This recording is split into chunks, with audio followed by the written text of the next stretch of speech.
అందరికీ నమస్తే, welcome back to our channel. ఈరోజు మనతో గెస్ట్గా ఉన్నారు శ్రీలీల గారు. మేడం నమస్తే అండి. నమస్తే అమ్మ. మేడం, సీదిరి అప్పలరాజు గారిని అరెస్ట్ చేయడం జరిగింది. సో అంటే ఆయనని ఎందుకు అరెస్ట్ చేశారు అంటే ప్రజలందరూ ఏమనుకుంటున్నారు, వాళ్ళ అబ్బాయి ఏదైతే బైక్ యాక్సిడెంట్ చేసి ఒక అతన్ని చనిపోయేలా చేశారో ఆ కేసులో ఈయన సాక్ష్యాలు మార్చేశారు అని చెప్పేసి ఈయన అరెస్ట్ చేయడం జరిగింది అనేసి అంటున్నారు.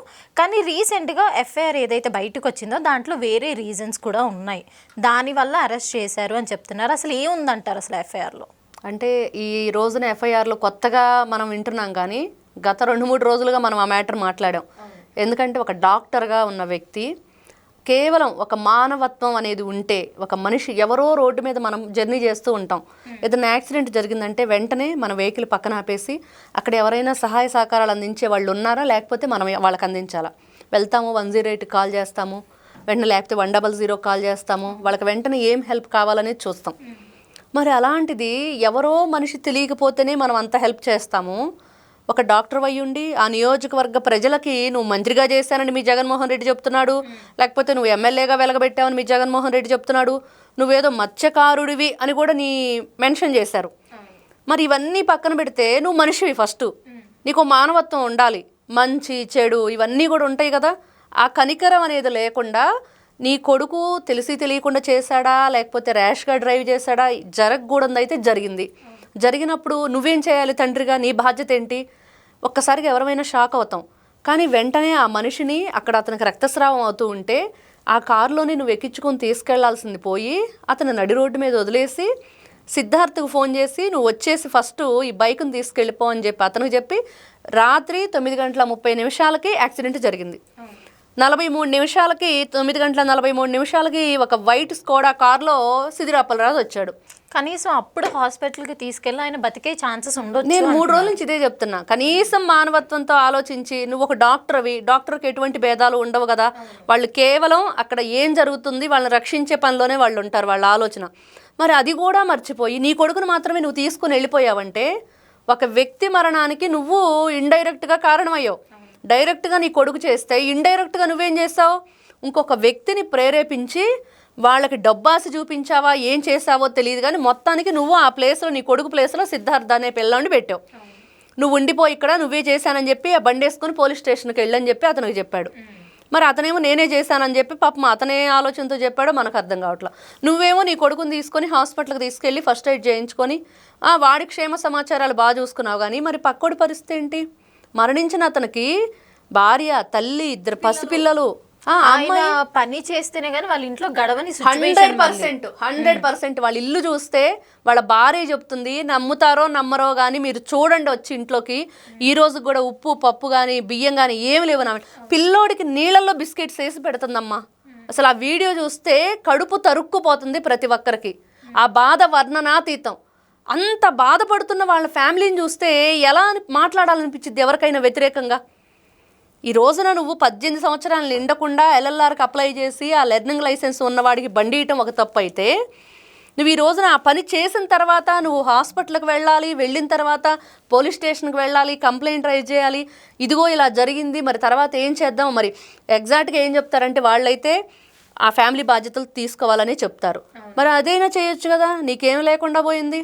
వాళ్ళని ఆదరించి ఇప్పుడు ఎంతోమంది ఎన్నో కుటుంబాలను దత్తత తీసుకుంటున్నారు. మరి నువ్వు కూడా ఆ కార్యక్రమం చేయొచ్చు కదా. ఆ కల్చర్ జగన్మోహన్ రెడ్డి మీకు నేర్పలేదు, అంతే కదా. నీ పార్టీకి ఆ కల్చర్ లేదు. కేవలం అబద్ధాలు చెప్పటం, దోచుకోవటం, ఇలాగా అసత్య ప్రచారాలు చేయటం, ఈ విధంగా ఒక అమాయకుడిని యాక్సిడెంట్ చేసి రోడ్డు మీద పడేసి వెళ్ళిపోవటం. ఇదేనా మీ కల్చర్? ఇదేనా మీ జగన్మోహన్ రెడ్డి, మీ పార్టీకి నిబద్ధత, లేకపోతే మీకున్న సంస్కృతి, క్రమశిక్షణ అన్నీ ఇవేనా? అవేనా అనుకోవాలా? ఈ రోజున అన్నీ ఒప్పుకున్నాడు, నేరం ఒప్పుకున్న ఈ సీదిరి అప్పలరాజు, కానీ 10 మందిలో నువ్వు వాంగ్మూలం ఇవ్వమంటే దాని మీద సంతకం పెట్టట్లా. అందుకనే ఈ సంతకం పెట్టకపోవటాన్ని పరిగణలో తీసుకుని 14 రోజులు రిమాండ్ ఇచ్చింది కోర్టు. ఒక తప్పు చేసిన వాడిని, వాడిని ఎంకరేజ్ చేసిన వాడిని, ఆ తప్పు కప్పిపుచ్చుకునే ప్రయత్నం చేసిన వాళ్ళందరూ కూడా శిక్షకి అర్హులు అనేది చట్టం చెప్తుంది. మరి ఆ న్యాయం ప్రకారం వెళ్ళాలి కదా. ఎంత భయంకరమైన విషయాలు వీళ్ళు చేస్తున్నారంటే, ఒక డ్రైవర్ని చంపి డోర్ డెలివరీ ఇచ్చిన వాళ్ళు ఒకరు, వీళ్ళ ఎమ్మెల్సీ అనంతబాబు. ఇంకొక డాక్టర్ మరణానికి కారణం వాళ్ళు, వీళ్ళ పార్టీ అంతా కూడా మన డాక్టర్ సుధాకర్ గారిని ఏ విధంగా ఆ రోజున ఎంత కర్కశంగా ఆయన మీద దాడి చేశారో అందరం చూసాం. ఇంకొక వైపు చూస్తే అమర్నాథ్ గౌడ, ఆ అబ్బాయి తన అక్కని ఏడిపిస్తున్నారని చెప్పి అడిగినందుకు ఏకోజామున ట్యూషన్కి వెళ్ళి వచ్చే పిల్లోడిని అక్కడ గడ్డివాముల చాట్ నుండి వాడి నోట్లో వాడి స్కూల్ బ్యాగ్లో పుస్తకాలు ఆ బుక్స్కున్న పేపర్లు చింపి నోట్లో అదిమేసి కిరోసిన్ పోసి తగలబెట్టేశారు. లాస్ట్లో ఆ అబ్బాయి మరణ వాంగ్మూలం చూస్తే ఆ కాలిన గాయాలతోటి ఆ అంబులెన్స్లో చెప్పాడు, ఇలా పలానా వ్యక్తులు నన్ను చంపారని. ఎంత దారుణంగా ఉండిద్ది ఇదంతా. మరి జగన్మోహన్ రెడ్డి వాళ్ళకి ఎందుకు న్యాయానికి నిలబడలేదు? ఇప్పుడు గ్యాస్ లీక్ అయింది, అదొక యాక్సిడెంట్ కదా. ఆ లీక్ అయినప్పుడు దానికి సంబంధించి అది కూడా యాక్సిడెంటేను, దానికి ₹1 ఇవ్వాలి విరాళం అని చెప్పి జగన్మోహన్ రెడ్డి వచ్చి చెప్తున్నాడు కదా. మరి ఇది కూడా యాక్సిడెంటే కదా. మరి ఇక్కడ మరి ఎందుకు ఈ బాధితులకు నువ్వు సపోర్ట్గా నిలబడవు? ఎందుకు వాళ్ళ ఫ్యామిలీ దగ్గరికి వెళ్ళి నువ్వు పలకరించవు? ఎందుకు వాళ్ళకి అండగా నిలబడమని చెప్పవు? నిన్నటి నుండి ఆ వీడియో చూస్తూ ఉంటే నిజంగా ఇంత దుర్మార్గంగా ఆలోచించాడా జగన్మోహన్ రెడ్డి? అయితే మేడం ఇప్పుడు ఇంకొక వీడియో కూడా బాగా వైరల్ అవుతుంది. ఏదైతే అప్పలరాజు గారు వాళ్ళ వైఫ్ మాట్లాడారు ప్రెస్ మీట్లో, ఈ కూటమి ప్రభుత్వం కరెక్ట్గా లేదు, అన్యాయంగా అరెస్ట్ చేశారు, ఎవరైతే అప్పలరాజు ఉన్నారో ఆయన్ని అన్యాయంగా అరెస్ట్ చేశారు అని చెప్పేసి ఆవిడ మాట్లాడుతుంది. అంటే ఆవిడ చూడలేదంటారు, వాళ్ళ కొడుకు ర్యాష్గా డ్రైవ్ చేసి ఒక ప్రాణాన్నే తీసేశారు. ఇక్కడ ఈ అరెస్ట్ను అన్యాయం అని ఎలా చెప్తున్నారు ఆవిడ ప్రెస్ మీట్ ముందు వచ్చి? ఒక మహిళగా భర్త అరెస్ట్ అవుతుంటే ఒకవేళ బాధ ఉండిద్ది కాదని అనం, కాకపోతే ఇక్కడ ఈవిని చూస్తుంటే మాత్రం నేను కొన్ని మాటలు మాట్లాడాల్సి వస్తుంది. ఏంటి అంటే ఆవిడకి నిన్న ఏడుపు అసలు రావట్లా భర్తను అరెస్ట్ చేసేటప్పుడు. అందరూ ఆవిడ్ని పాపం చాలా చెప్పారనమాట, బయటకు వచ్చేసి మీరు ఫోర్స్ చేశారు, ఇదిగో నువ్వు ఇలా ఏడవాలి, ఇలా మాట్లాడాలి, ఇలా తీసుకెళ్ళొద్దని చెప్పేసి కూటమి ప్రభుత్వం మీద ప్రజాస్వామ్యం ఎక్కడుందని చెప్పి అడగాలి అని చెప్పేసి. అంటే ఆడవాళ్ళు అయితే సింపతి వస్తుంది అని. ఎందుకు సింపతి? ఈ రోజున తల్లిగా నీ బాధ్యత ఏది? ఇక్కడ తల్లిగా నీకు కూడా బాధ్యత ఉండేది కదా తండ్రితో పాటు. మరి మీరైనా సాటి మహిళ ఈ రోజున భర్తను కోల్పోయింది, ఇంకొక మహిళ కొడుకును కోల్పోయింది, 2 బిడ్డలు అనాథలు అయ్యారు. మరి ఒక మహిళగా నువ్వు ఎలా స్పందించాలి? ఇప్పుడు మీ భర్త తప్పు చేశాడనుకో, మరి నీ బుద్ధి ఎక్కడికి వెళ్ళింది? ప్రజాస్వామ్యం ఎక్కడంటున్నావు? ఇప్పుడు నేను అడుగుతున్న ప్రజాస్వామ్యం ఎక్కడ? మనిషికి సాటి మనిషిగా నువ్వేం చేసావు వాళ్ళకి? ఆ భర్త చనిపోయిన అమ్మాయి నీ ఇంట్లో పనికి రమ్మన్నావు, ఆ భర్త చనిపోయిన వాళ్ళకి ₹1,00,000 పడేస్తాము, మీరు బతకండి, ఎట్టనొచ్చి వస్తారు, మాకు అనవసరం, మా ఇంట్లో పని చేయండి అని అడిగారు. ఇదే నీ మానవత్వం? దీన్నే మనిషి లక్షణం అంటారు, దీన్నే మానవత్వంతో ఆలోచించడం అంటారు, దీన్నే ప్రజాస్వామ్యం అంటారు. సిదిరి అప్పలరాజు గారి భార్య ఇప్పుడు చెప్పాలి, ఏది ప్రజాస్వామ్యం, ఏది మానవత్వం, ఎక్కడుంది ప్రజాస్వామ్యం? నువ్వు నీ కొడుకు చేసిన పనేంటి, దాన్ని కప్పిపుచ్చడానికి నీ భర్త చేసిన పనేంటి, దానికి చెప్పమ్మా ఫస్ట్ సమాధానం. ఎందుకు చేశారని, తప్పు కాదా అనేది ఆవిడ చెప్పాలి ఇప్పుడు 10 మందిలో. మరి అలా చేసినప్పుడు అరెస్ట్ చెయ్యాలా లేదా ఆవిడే చెప్పాలి ఇప్పుడు దీనికి కూడా సమాధానం. కాబట్టి ఒక తప్పు చేసి ఆ తప్పు మీద తప్పులు చేసుకుంటూ ఒక తప్పుని కప్పిపుచ్చడానికి వీళ్ళు చేసిన పనికి ఈ రోజున ఎవరో తెలియని అబ్బాయి సిద్ధార్థ్, అసలు దీంట్లో సంబంధం లేదు.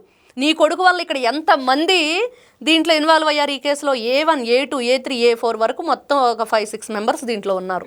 వీళ్ళందరి జీవితాలు ఏంటి? ఇంకా జీవితంలో వీళ్ళు మంచి చదువులు చదువుకొని వేరే దేశాలకు వెళ్ళాలన్న అవకాశం ఉండిద్దా? కేవలం వాళ్ళ కొడుకుని కాపాడుకోవడానికి ఇంతమంది లైఫ్ని రిస్క్లో. మరి అది ఇప్పుడు చెప్పాలి ఆవిడ. ఈ రోజున ఆ సిద్ధార్థ్ అనే అబ్బాయి జీవితం ఏంటి? ఆ తండ్రి పరిస్థితి ఏంటి? ఈ రోజున నీ భర్త పరిస్థితి ఏంటి? ఒక డాక్టరు, మీరే చెప్తున్నారు మంత్రిగా చేశాడని చెప్తున్నాడు జగన్మోహన్ రెడ్డి, ఎమ్మెల్యేగా చేశాడు, మన సిదిరి అప్పలరాజు మన ఊర్లో ఇక్కడ చేశాడని చెప్తున్నావు. మరి ఏంటి ఉపయోగం నీ ఊరికి? ఈ ఇంటికి 200 మీటర్ల దూరంలో యాక్సిడెంట్ జరిగింది. కనీసం ఒక మనిషిగా సాటి మనిషిని కాపాడే ఆలోచన చెయ్యలేక నువ్వు చేసింది ఏంటి? ఇది ఇట్లాంటి వాళ్ళకి శిక్ష పడాలా వద్దా అనేది ప్రజలే చెప్తున్నారు.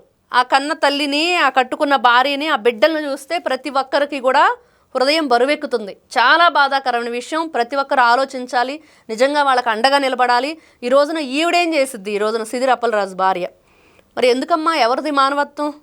ఎందుకు అరెస్ట్ చేశారు అన్యాయంగా అక్రమంగా? అంటే నీ భర్త చేసింది ఏంటి? దాని కదా అంటారు అన్యాయం అక్రమం అని, దాని కదా అంటారు అబద్ధాలు చెప్పటం అని, దాని కదా అన్యాయం చేయటం అని అంటారు. ఇలాగ ఫస్ట్ నుంచి వీళ్ళంతా ఈ బ్యాచ్ అంతా ఎలా ఉందంటే జగన్మోహన్ రెడ్డి బ్యాచ్ అంతా కూడా ఇలా అబద్ధాలు చెప్తూ, లేకపోతే ఇలాంటి అసత్య ప్రచారాలు చేస్తూ, ఏదో మానవత్వం అంటే లేకపోతే ప్రజాస్వామ్యం అంటే ఏదో ఒక తెలియని ఒక మౌల్డ్ అనేది ప్రజల్లో వచ్చింది. వాళ్ళని మనం ఏ విధంగానైనా మరి ఒక గేమ్ ఆడదామని చెప్పి మైండ్ గేమ్ చూస్తున్నారు. అవన్నీ జరగని పని. ఈ రోజున సాక్షాత్తు ప్రజలందరూ చూసారు ఏం జరిగిందనేది, ఎవరు చేశారు, ఎలా చేశారు, ఎవరు ఈ కేసుల్లో ఈ విధంగా ఇబ్బంది పెట్టే విధంగా వాళ్ళు దీంట్లో తీసుకొచ్చారనేది క్లియర్గా అర్థమవుతుంది. సిదిరి అప్పలరాజు అనే వ్యక్తి ఇక్కడ అసలు A1గా ఆయన పెట్టాలి, నన్ను అడిగితే A1గా పెట్టాలి. అంత తప్పు చేశాడు. ఆ అబ్బాయి బైక్ ఇయటం తప్పు, లెర్నింగ్ లైసెన్స్లో ఉన్న వాళ్ళకి, పైగా దీన్ని కప్పిపుచ్చుకునే ప్రయత్నం చేస్తున్నందుకు అతను అసలు A1గా ఉండాలి, A3 కాదు అనేది అందరం కూడా అనుకునే విషయం. Okay, thank you. నమస్తే అమ్మ. చూసారు కదా, ఇది మన వీడియో. మరిన్ని లేటెస్ట్ అప్డేట్స్ కోసం మా ఛానల్ని సబ్స్క్రైబ్ చేసుకోండి.